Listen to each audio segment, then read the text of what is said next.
നമസ്കാരം. അനന്തമായ പ്രപഞ്ച രഹസ്യങ്ങൾ തേടിയുള്ള മനുഷ്യൻ്റെ യാത്രയിൽ അപൂർവമായ അതിഥികൾ എപ്പോഴും വിസ്മയങ്ങൾ തീർക്കാറുണ്ട്. അത്തരത്തിൽ ദശലക്ഷക്കണക്കിന് വർഷങ്ങളുടെ ഇടവേളയ്ക്ക് ശേഷം ആകാശത്ത് ദൃശ്യമായി കൊണ്ടിരിക്കുന്ന അപൂർവ പ്രതിഭാസമാണ് C2024E1 അഥവാ വീർഷോസ്. 2024 മാർച്ചിൽ പോളിഷ് ജ്യോതിശാസ്ത്രജ്ഞനായ കാസ്പർ വീർഷോസ് മൗണ്ട് ലെമൺ സർവേക്കിടെയാണ് ഈ വാൽനക്ഷത്രത്തെ ആദ്യമായി കണ്ടെത്തിയത്. ട്രക്കോ നക്ഷത്ര സമൂഹത്തിൽ വളരെ മങ്ങിയ നിലയിൽ കണ്ടെത്തിയ ഈ വാൽനക്ഷത്രം സൗരയൂഥത്തിൻ്റെ ഏറ്റവും വിദൂരമായ കോണുകളിൽ നിന്ന് ഭൂമിയെ ലക്ഷ്യമാക്കി എത്തിയ ഒരു പുരാതന സഞ്ചാരിയാണ്.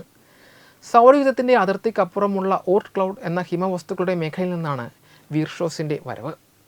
ദശലക്ഷക്കണക്കിന് വർഷങ്ങൾ നീണ്ട ഒരു ദീർഘയാത്രയ്ക്കൊടുവിലാണ് ഇത് സൂര്യൻ്റെ അടുത്തെത്തുന്നത്. 2026 ജനുവരി 20 ഈ വാൽനക്ഷത്രം സൂര്യനോട് ഏറ്റവും അടുത്ത പോയിൻ്റായ പെരിഹീലിയനിൽ എത്തിയത്.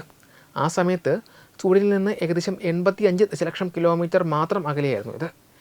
ഈ വാൽനക്ഷത്രത്തിൻ്റെ പാത പരിശോധിച്ചപ്പോൾ സൂര്യൻ്റെയും ഗ്രഹങ്ങളുടെയും ഗുരുത്വാകർഷണ ബലം അതിനെ ഇൻ്റർസ്റ്റെല്ലാർ സ്പേസിലേക്ക് അഥവാ നക്ഷത്രാനന്തര ശൂന്യതയിലേക്ക് എന്നേക്കുമായി തള്ളിവിടുമെന്നാണ് വ്യക്തമാകുന്നത്. അതിനാൽ തന്നെ മനുഷ്യരാശിയെ സംബന്ധിച്ചിടത്തോളം ഈ വാൽനക്ഷത്രത്തിൻ്റെ അവസാന കാഴ്ചയായിരിക്കും ഇത്. C2024E1 വാൽനക്ഷത്രത്തെക്കുറിച്ചുള്ള ശാസ്ത്രീയ നിരീക്ഷണങ്ങൾ അത്ഭുതകരമായ വിവരങ്ങളാണ് നൽകുന്നത്.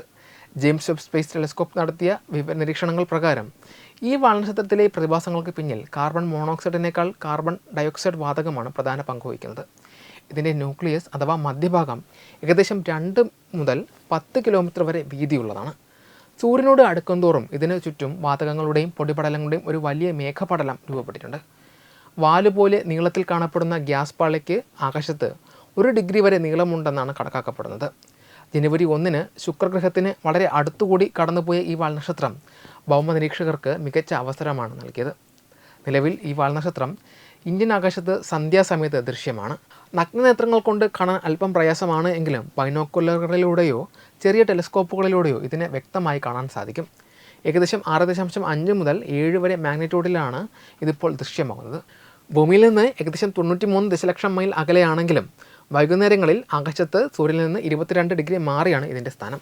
വരും ദിവസങ്ങളിൽ ഇത് സൂര്യനിൽ നിന്ന് കൂടുതൽ അകലുന്നതോടെ ആകാശത്ത് നിന്ന് എന്നേക്കുമായി മറയും. പ്രപഞ്ചത്തിൻ്റെ ഗഹനമായ രഹസ്യങ്ങളിലേക്ക് തിരികെ പോകുന്ന ഈ അതിഥിയെ നിരീക്ഷിക്കുന്നത് വാനശാസ്ത്ര പ്രേമികൾക്ക് വലിയൊരു അനുഭവമായിരിക്കും. വെബ് ഡെസ്ക് തത്വമൈ TV.